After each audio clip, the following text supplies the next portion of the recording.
So first of all, thanks for Isabella and the organizer of this great conference to invite me to be here. It's always great to come back to Rio. I have a PowerPoint that probably it is too long that I won't be able to finish all of it, but I just want to make a few points about the perception and the reality, or perception against reality. It doesn't work? No, okay, so I just stand here, okay. Thanks. About the Chinese model, and in particular that the thing that people have been talking about a lot nowadays, that is the China outward investment and China going out policy, with a focus on the One Belt, One Road. First of all, when it comes to the China model, that I'm sure that many of our experts here is going to cover it, so I'm not going to go into details. There is a conception that the China boom and the China prosperity was driven by only the free market reform after 1980s, while my argument always is that definitely Deng Xiaoping has a lot of credit to take to start the market reform and start the high-speed economic growth, but this high-speed economic growth is not possible without the many social accumulation during the Mao Zedong period. One very concrete example is that before China opened up for export processing industry in the 1980s, when developed countries' capital want to open factories in developing countries, in South Asia, in Southeast Asia, in many places, when they run a factory, that they constantly run into big challenge. That is how to put together a large number of workers in the factory without repeated outbreak of contagious disease. That TB is a disease that many of these kind of factories in the developing world face when you have a large number of workers from the rural area concentrated in these factories, that it is very easy for this kind of contagious disease to spread. But when this kind of a developed countries' factories start to open up in China, that they didn't have this problem, because basically in the Mao period, thanks to the socialized healthcare in the countryside, basically that China eradicated many of these diseases, contagious diseases that affect many developing countries, countryside population. That TB and malaria and all these kind of diseases were basically eliminated in the Mao period. And also because of the socialized education in the rural area, the literacy rate in rural population in China before the market reform is very high, above 80%, even in the poorest rural region in China. So when China opened up for foreign manufacturers to go to China to open factories, they already have a very healthy and educated, literate rural workforce, ready to be disciplined in the kind of a capitalist accumulation process in the factory regime. And of course, that it is kind of a repetition of what Japan, Taiwan, South Korea did, and they also start this export-oriented industrialization with literate and healthy rural workforce. But their rural population is much smaller, and China is a kind of a country compared to developing countries of similar size.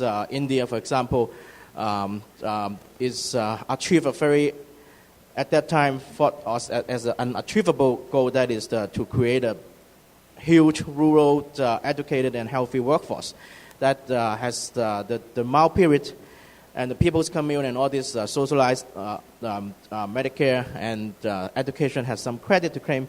So it is one secret behind the China boom. And of course, then it is not an accident that now you know that China is undergoing a demographic shift. The young people in the countryside has been, the growth rate has been declining and the wage has been rising. And the new upcoming developing country, though much smaller than China, becoming a new attractor of the foreign capital for manufacturing is Vietnam and other communist country that has this kind of socialized healthcare and education in the countryside. And in this hemisphere, again, that one of my Latin American colleagues and asked me what would be the other kind of countries that can repeat this experience of Chinese growth, export-oriented growth with a kind of a rural, healthy and educated workforce that, though it is much smaller, but the country in this hemisphere that have this dynamic may be Cuba, that also is starting to opening up, but after decades of socialism in the countryside, and they also have this socialized healthcare and education that have a workforce that is relatively healthy and educated, literate. So it is the China model. And so of course that with this high-speed growth in the last 10 years, 20 years, there's a lot of talk about whether China will build on this economic strength to become the new hegemon of the world.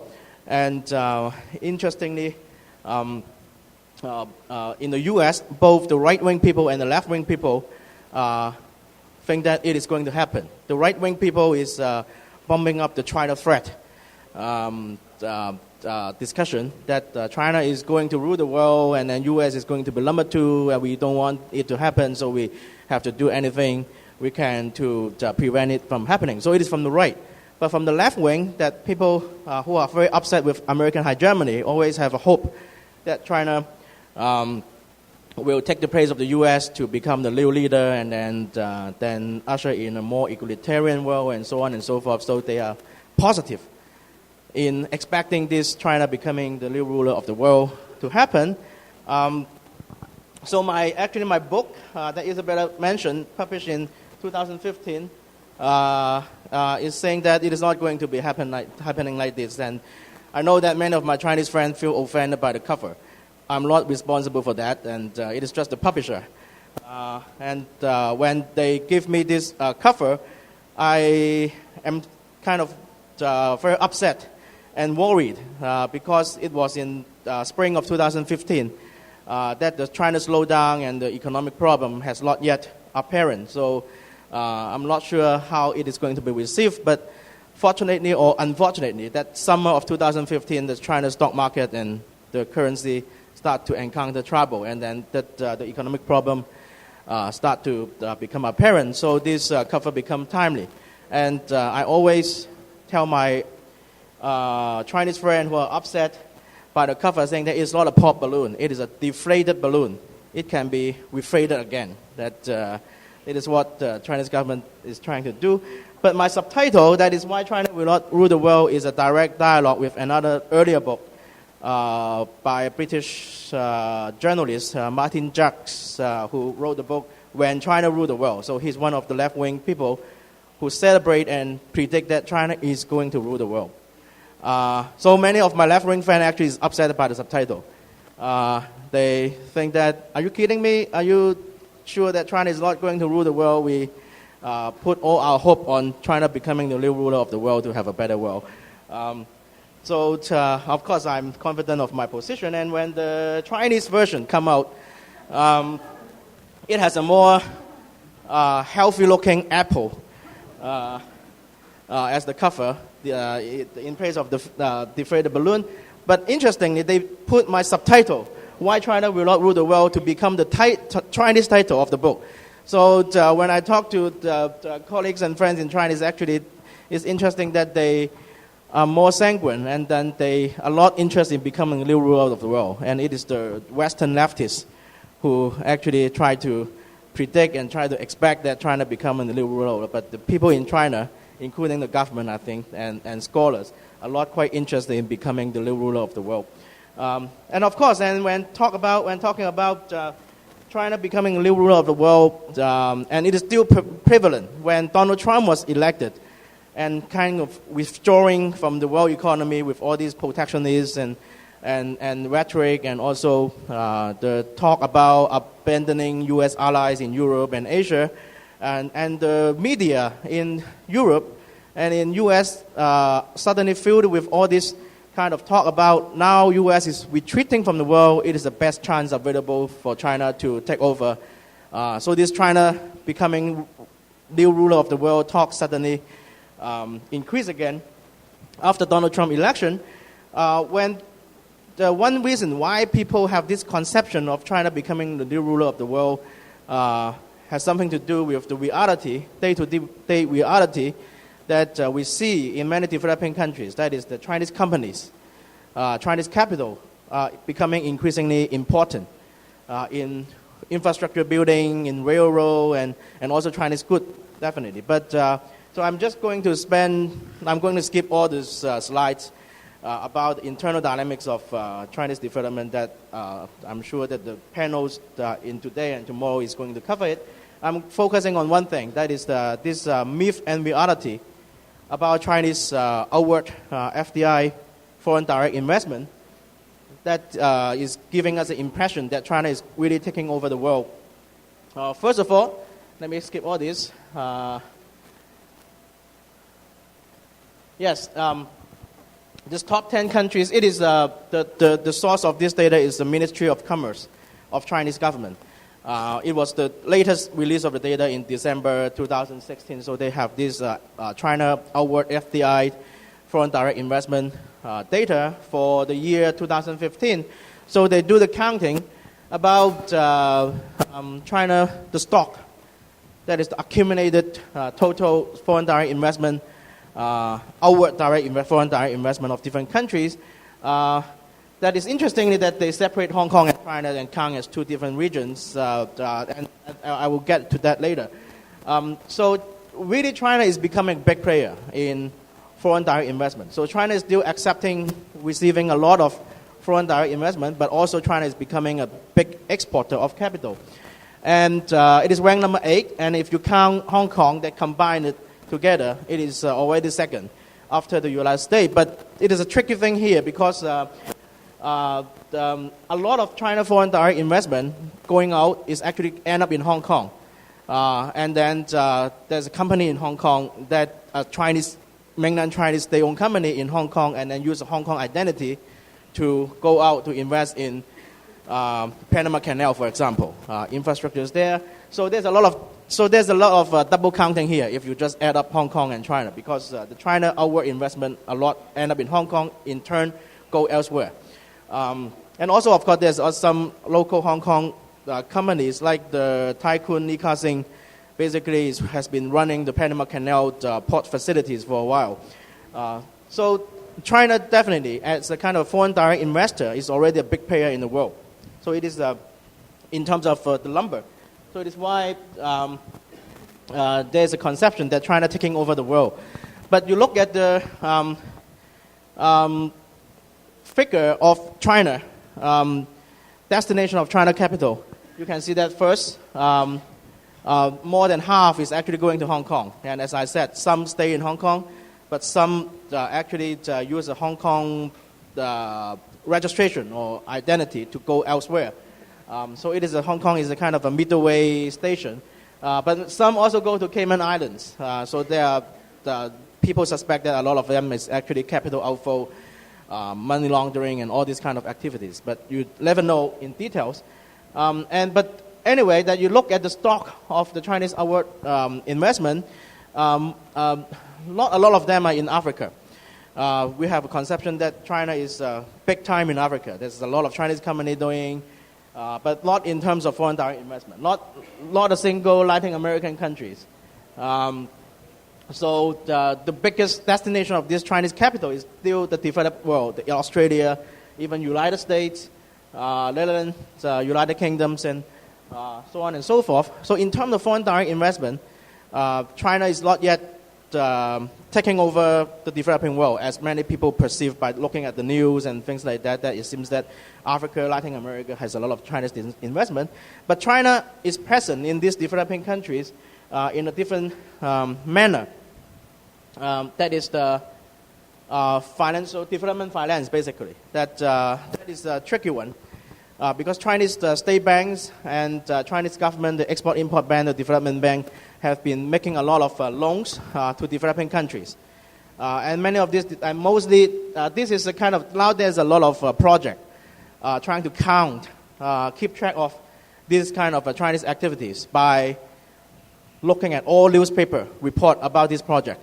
So there's a number of database, and this is China A data is one of it. You can just find it, and they have a very they generous release of their Excel original raw data, and they map it.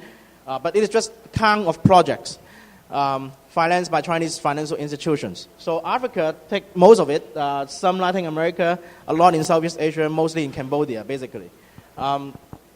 And the dynamic is that Chinese financial institutions lend money to these countries, and this country in turn use this money mostly to hire Chinese state-owned enterprise to come to build stuff. Dam infrastructures and railroad and schools and stadium and so on and so forth. But there's a lot of confusion about the amount of this, the amount involved in this project and what are they actually. So it is one bad example that I want to point out to about this perception thing. That according to this count by World Resources Institute, they count the amount. The graph, the previous graph is about number of projects, but here is about the amount of money that China lend development finance to developing world. Total aggregate, but just by looking at this graph, it seems that China is already the biggest lender in the developing world. Is 1,163 billion US dollar. That the World Bank is here, the World Bank Group is here, and the European Investment Bank is here. So just by looking at this graph, you might have the perception that China is already the biggest lender, bigger than World Bank, bigger than US, bigger than Europe, in lending money to developing countries for development purposes. But it is misleading because this graph is based on reading newspaper, looking at the enlarged bank loan make to this developing country and add them up. But my colleagues, who is a African specialist in Johns Hopkins, is starting another project. They do field work in Africa. They just focus on Africa and look at all these enlarged loans versus actualized loans. And then they find that a lot of these enlarged loans didn't materialize. So they signed the MOU, the Memorandum of Understanding, and it's reported widely in the press. But in the end, they got trouble into local governments and all this problem, and then the loan never materialized. So when you just look at newspaper, you have the conception or the perception that the loan is big. But my colleagues' calculation is that about like only 30% of these loans actually get through and become really real money flowing into this country. So they compile alternative data.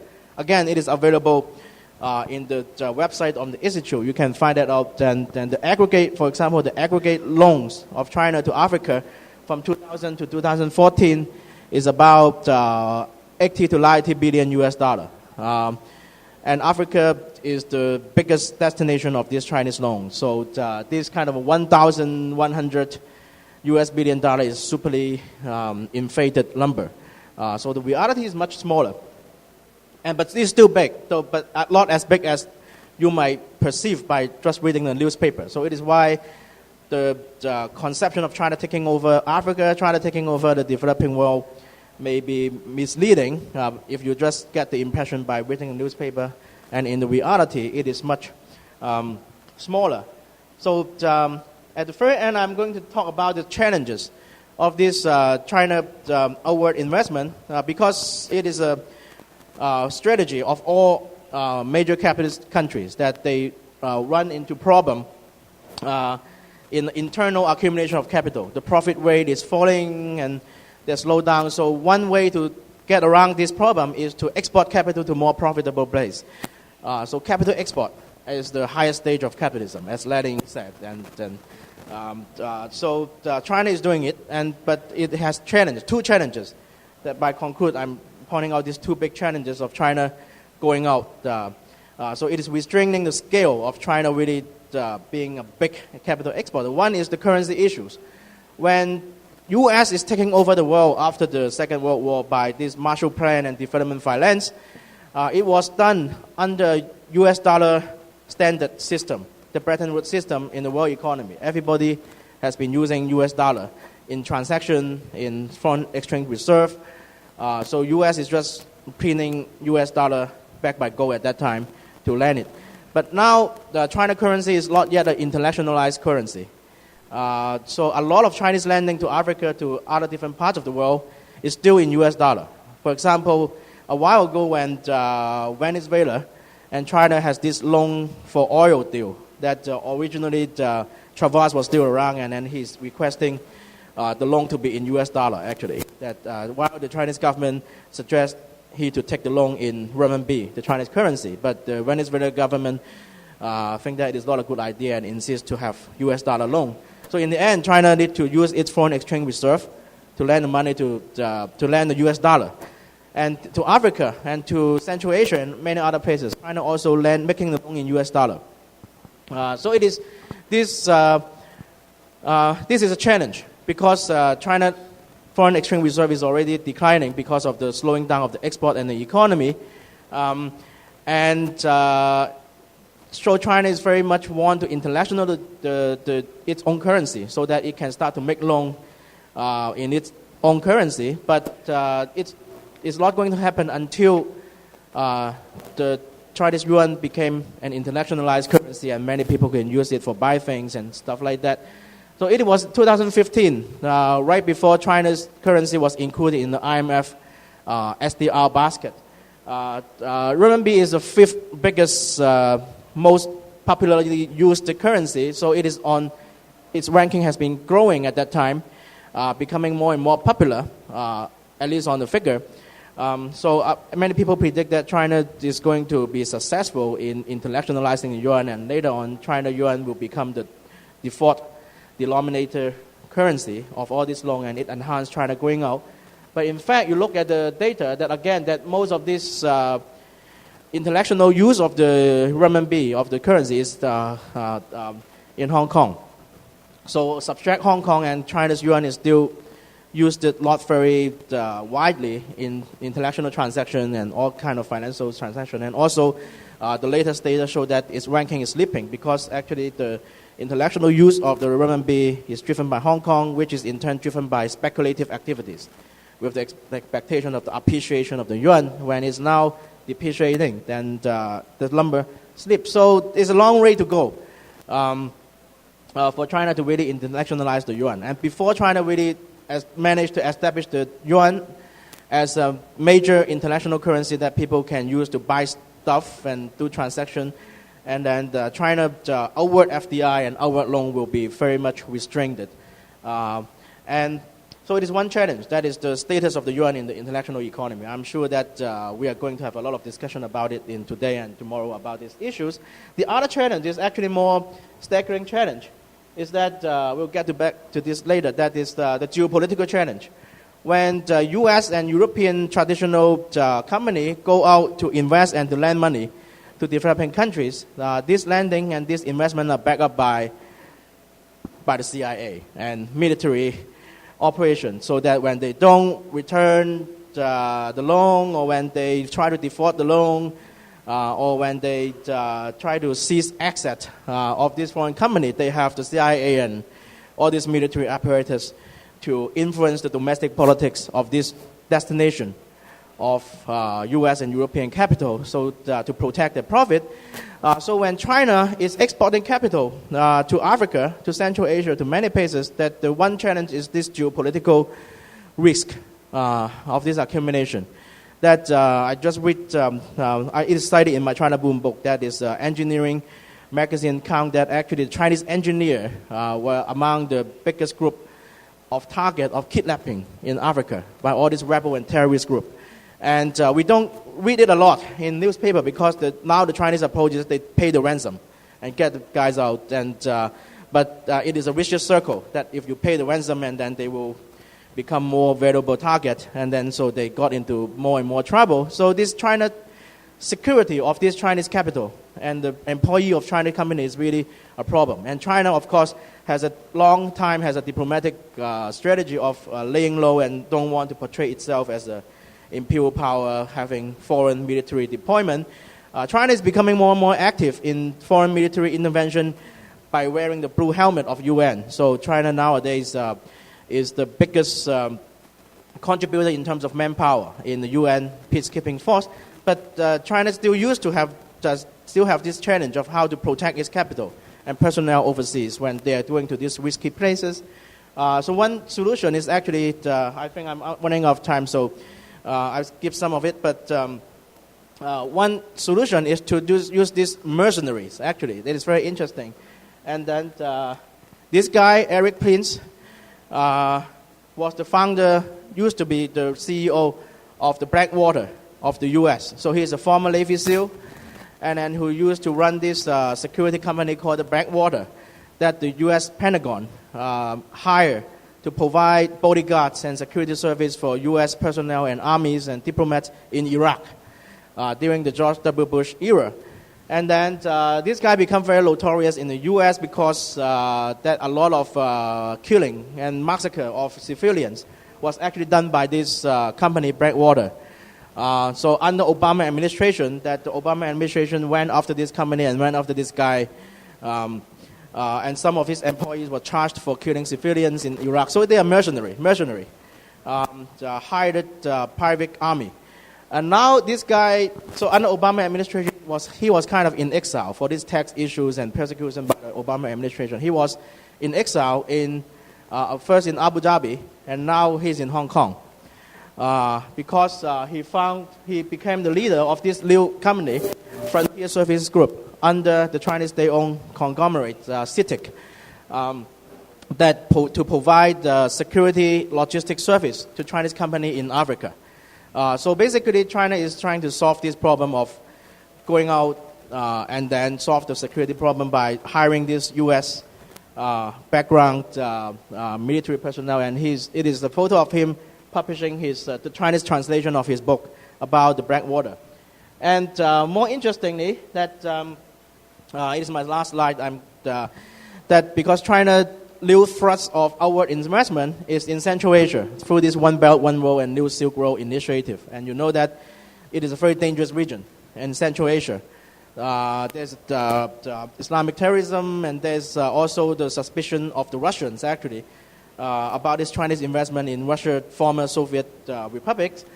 So the Frontier Service Group that is run by Eric Prince has a press release in December 2016 that raised eyebrow because they used to provide logistic and security, bodyguard, and all this kind of service to Chinese companies in Africa. Now they are moving to Central Asia.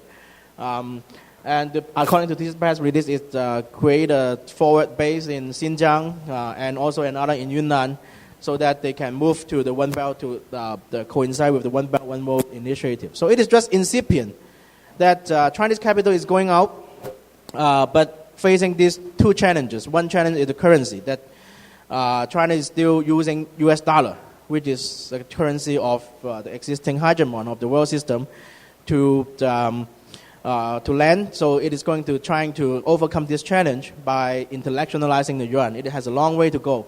The added challenge is this geopolitical challenge. I'm not sure whether it can be a long-term challenge because Eric Prince has a rumor that he's going back to the U.S. because he is secretly advising Donald Trump during the campaign. And his sister divorced with another last name because of the marriage, is now the education secretary of the Trump administration.